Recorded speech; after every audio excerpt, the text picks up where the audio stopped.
Hey everybody. So in this life, when you commit a crime and and maybe you get a punishment, maybe you go to prison, maybe it's worse and you're in the correct or the wrong state and you get the death sentence, or maybe it's worse. Maybe you're recording a Blender tutorial in a Panera Bread. That's the punishment we have today. So if I whisper through this whole thing, that is why. So as you saw. The effect I want to make for this one is the reverse perspective one, which is, god damn it, which is kind of a bizarre one because you can't just like take these spheres and render it, in a special way using some kind of holdout material or anything like that. We somehow need objects that are further in the background to be on top and all this. So we're going to talk about how to do that in kind of like a bizarre way where we render only a single pass and kind of project it on a couple planes that we have like moving forwards and backwards in space and time. So, if that sounds good to you, let's get it. Thanks, Kate. So, first order of business is if we have 4 pillars of spheres rotating, some in the foreground, some in the background, what I'm actually going to do is I'm going to render one, and then we're going to use like time displacement in some sense to add in the others. So here is what I'm going to do. I'm going to start off by setting the camera. So this is just like scene setup. So camera is going to be centered. It's going to be facing forwards. Move it back a little. And I basically just want the mesh going on a circular path. And you might think to yourself, oh, time to give up. I don't know how to do that. Well, no fear. It's actually pretty easy. So what we're going to do is we're going to add in a Bezier, not a Bezier, just a this whole place has me flustered. We're just going to add in a circle curve, and this is going to be the path that our object is going to go down. And what's our object going to be? It's going to be a mesh, a UV sphere that I'm going to subdivide, Control 1 to add a subsurf of level 1, shade smooth, and then to make it a stack of spheres. And again, the only reason I'm doing, a stack of spheres is because that's what the original looked like. You take this, you array it, you make 3 copies, not on the x-axis, but the z-axis, so it goes vertically upwards. On this axis, apply those, shift it down by 2 units so it's centered, and scale it down. Now, to have this mesh go on a circular path, all you have to do is take this, have it follow path. Which path? The Bezier circle. And you can see now we have full procedural, kind of, not really, control of its position along the path. Specifically, I want to set it up so this is like a 60-frame animation, so it takes 60 frames to go from the beginning to the end. On frame 1, I'm going to keyframe, hold over this and hit I, go to the last frame, and scroll all the way around to 100. Wow, I actually scrolled directly on there, and add a keyframe. This way, you can see it goes in 1 revolution. 2 things. First of all, the animation is using like Bezier interpolation. You don't want that. You want linear interpolation, so it doesn't speed up and slow down. It's at a constant speed. So go over this, T, linear. And second of all, the first frame and the last frame are the same, because of course they are. The cycle begins and ends on 0 and 60, or 1 and 60. So I'm actually going to make this 59 frames. And this way there won't be like a repeated frame. It will just look like it's looping as we go here, and etc. Now let's just make sure that this renders the way we want it to. So I'm just going to render this as like a square video because that's what the original looked like. The camera is going to be like 25 millimeters, so it looks like kind of like fish eye as we get close to it, which I think would look good. 30 frames per second. Take the camera and just move it really close. Kind of like somebody you're getting to know. Just get really close. Anyways, so we have this set up. All we have to do is render it and make a couple copies and display them. So let's see what this looks like in Eevee.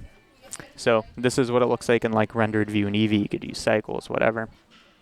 I'm just going to set up basic lighting with the light in the middle, which will kind of give it a weird effect because the lighting will always be interior to the revolution. But in the words of Karl Marx, I don't give a fuck. I think it looks good. So that's what we're going to do. I'm going to delete the background so that when we render it, it's transparent, which is important because we're going to be taking this and overlaying, making a couple copies as I mentioned. And I think that's good. I mean, only other thing I would include, a bit of motion blur, couple of steps to make it high resolution, low amount of motion blur. The closer this is to 0, the less blur there is. That's just a fact. And let's render this as a PNG sequence again, because the whole point of this is we have a transparent background.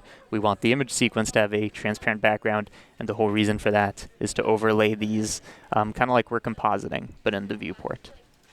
So I'm going to make a folder for this. I'm going to call it, no, I'm going to do it on the desktop. And now I'm going to make a folder, call it I don't want to be recording. That's where we're going to call the folder. And we could call the file crazyman at Panera _ to make sure that there's an image sequence indexing.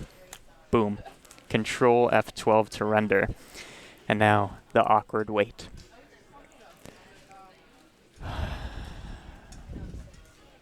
Oh, it's done. Okay, now kind of the easy part, but kind of the thing that gives it the reverse perspective. So we've done all the setup, and now just like that relationship I was mentioning before, delete it, get rid of that. And now what we got to do is set up a bunch of planes with this thing projected. So I'm just going to set up a plane, have it oriented to the view. So you could just do it like that, scale it up. Doesn't matter how big it is, in fact. Bigger the better, because we're going to be moving it closer and further away from the camera. So at a certain point, if it's not big enough, you'll be able to tell. So for the material, what are we going to do for the material? We're just going to do an image sequence. And let's find where that image sequence is. That's where it lives in a happy little folder. Connect that, and there you go. Oh, couple things. It's not playing. Make sure both of these are toggled so that it's playing and that it's looping. Make sure that this is using windowed coordinates so it looks like we rendered it exactly from the camera. And if you see some copies, like I do, because it's bigger than the bounds of the camera, set it to clip. And there you go. Look at that. Now we have this like literally projected on a plane from the camera view. It will only look correct when the windowed coordinates are from the camera view. To make this transparent, we're going to go to Cycles. You could do this in Eevee as well, but go to Cycles. We're going to send this through a mix shader, and we want to say, Blender, make the background transparent, you bitch. And the way you do that is with the alpha channel, because that tells us exactly where it's meant to be opaque and transparent. So connect that there. Use a transparent BSDF here, and look at that.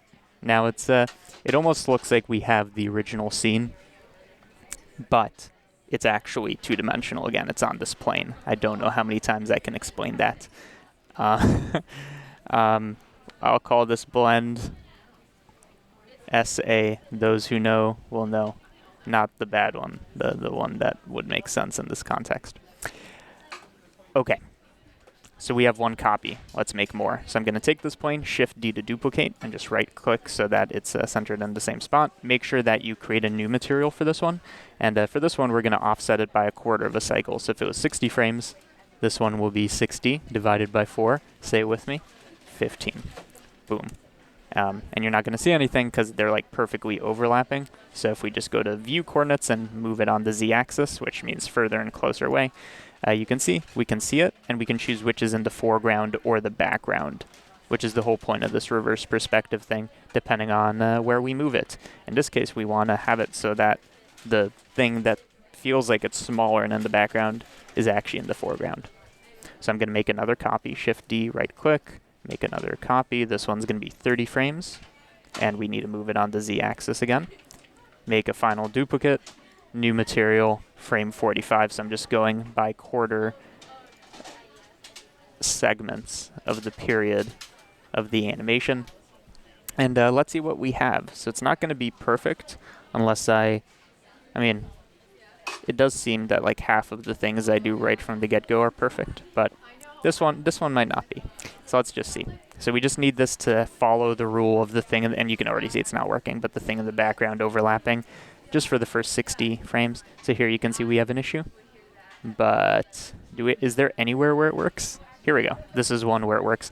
So basically all we need to do at this point is find all the instances and the moments on this timeline where we need to move one plane behind another, and animate that. So let's set this one to be in the background. So I'm just going to select the plane, and you can see I'm moving it on the z-axis from the view coordinate, and this fixes it. So I'm going to keyframe the location, and I'm just going to follow this stack over here. So as we move, okay, that's good. That is doing the weird perspective thing. Now it's in the background over here. And here it messes up because it's actually being occluded. So I'm going to keyframe right before. Then on the next frame, I'm going to move it back forwards, just close enough that it's overlapping again. So you can see now it's working. So again, we're following the stack. Good. It's overlapping here. And it's overlapping here. And no, here there's an issue. So keyframe, go up a frame, and move it back into the background. Okay. And that's good. We don't need to care about anything that happens after here. So this stack is good. Now we just got to follow a different one. So I'm going to follow the second one over here. So I'm playing through. Oh, already an occlusion that shouldn't be. So let me make sure I have the right plane selected. Yeah. So go to the frame before, add a keyframe, go to the one after, and push it backwards. Beautiful. Excellent. Let's keep playing. Nice, nice, nice. One day we're all going to be automated, and nobody is going to need to do useless tasks like these. But for now, grind with me, boys. Okay, so that's working. Again, we're following this one, so it's doing the weird parallax, the reverse occlusion, and that's good. So this one works, now let's follow this third background stack. So it should work for most of this. So again, we're following this one, so far perfect. Ah, here we have an occlusion. So I'm just going to go to the next one, make sure that it's the correct selection. Yep. Keyframe, move up. You get the process by now, so I'm just going to speed through it. Okay, working, working, working.